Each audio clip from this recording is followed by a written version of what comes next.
l'ordre normal de la phrase en français, sujet, verbe, complément. Et alors en coréen, si vous voulez le savoir, regardez cette vidéo jusqu'à la fin.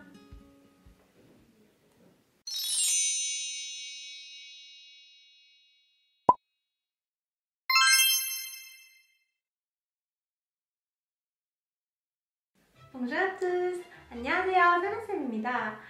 Alors, comme nous avons appris jusqu'aujourd'hui les consonnes, les voyelles et les chiffres en coréen, c'est maintenant on avance un peu plus le niveau. Aujourd'hui, nous allons regarder l'ordre normal de la phrase en coréen parce que ce n'est pas le même qu'en français. Allez, c'est parti! En français, l'ordre normal de la phrase est comme suit.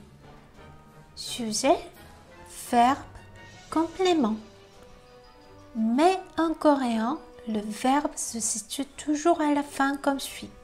Sujet, complément, verbe. Alors, pour commencer, il faut savoir comment dire les différents sujets en coréen. Ils sont comme suit. Je, 나, tu, 너, il, 그, elle, 그녀, nous, 우리들, vous, 너희들, 당신들,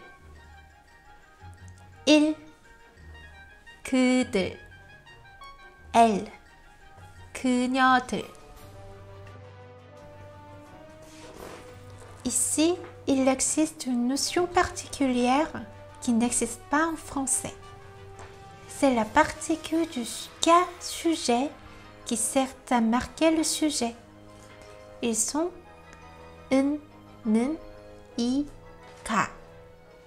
Mais aujourd'hui, nous allons voir seulement 은, 는, pour commencer. Pour bien comprendre l'ordre, nous allons l'appliquer avec le verbe être en coréen. En coréen, le verbe être est 입니다. Contrairement à la langue française, en coréen, il n'existe pas la conjugaison en fonction du sujet. Donc, même si soit c'est je, soit c'est tu, toujours le même l'application de la forme du verbe.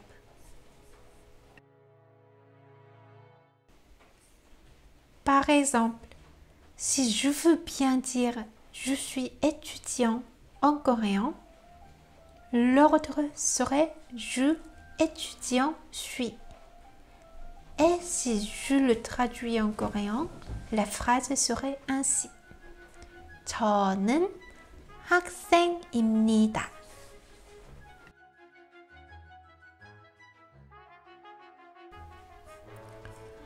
Dans cette phrase, vous pouvez remarquer qu'il y a sujet, 저, ensuite la particule du cas sujet, 는, après le complément, 학생. Puis, à la fin, le verbe 입니다. Je vous donne un deuxième exemple. Si je veux bien dire tu es étudiant en coréen, alors 너는 학생입니다.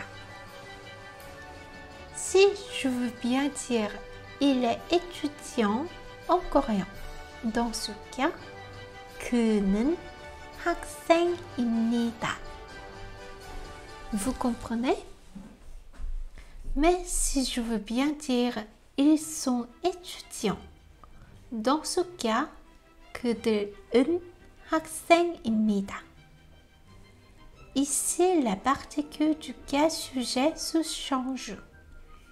Dans les trois premiers exemples, la particule du cas sujet était 는.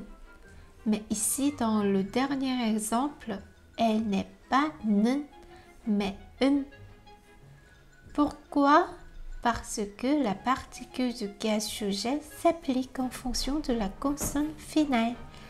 C'est-à-dire, si la dernière syllabe du sujet se finit par une consonne finale, s'appelle 받침, on met Sinon, c'est toujours 는. Si vous avez compris la mécanique, vous pouvez vous présenter si vous êtes maman, papa, professeur, étudiant, etc. Je vous donnerai quelques lexiques basiques pour les professions pour que vous puissiez vous présenter en coréen.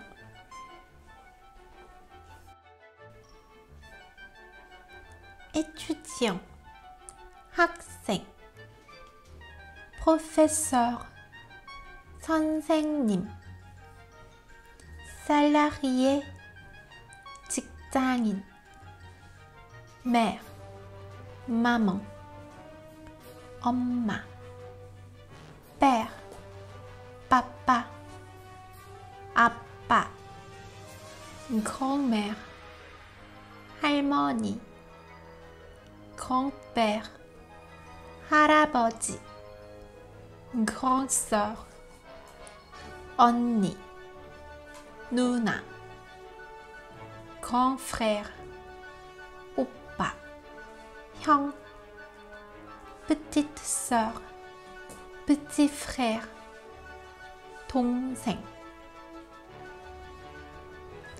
Alors, qui êtes-vous? Écrivez-le-moi dans la conversation ainsi que je puisse vous mieux connaître. Alors, c'est fini pour aujourd'hui. Merci pour aujourd'hui aussi. 오늘도 수고하셨습니다. On se voit la prochaine fois. 안녕. N'oubliez pas de vous abonner, mettez like et mettez l'alarme aussi. Au revoir.